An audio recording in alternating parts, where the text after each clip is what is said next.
যেদিন আন্দোলনে গেছিলাম আর পিছিয়ে থেকে গোলাগুলিটা শুরু হয়েছিল সেদিন আমি ধরেই নিছিলাম যে শেষ আব্বা মুল্লাকার দেয় হইতো না, লাইফ এনে শেষ, দেশের লেগে গেছি, ঠিক আছে।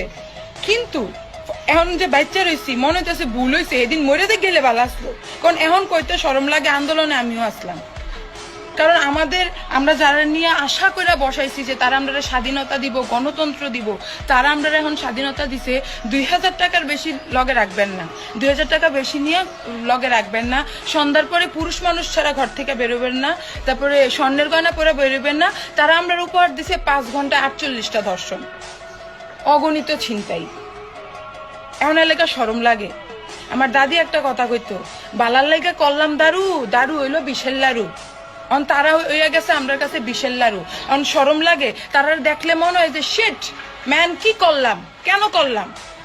কারণ এত বছরে এমন কিন্তু হয় নাই, যারাই ছিল নারীদের ব্যাপারে তারা খুব স্ট্রিক্ট ছিল, তারা খুব সিরিয়াস ছিল, ঠিক আছে।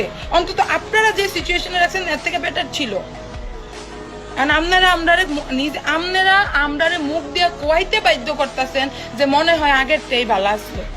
একজনে বিয়া করে বউলে হত্যা রয়েছেন, আরেকজনে জায়গার জায়গায় যে অনুষ্ঠান করেন, সমন্বয় একটা নমুনা। মানে এত যে বেজ্জতি করবেন, এত যে শরম দিবেন আমরা কিন্তু বুঝছিলাম না।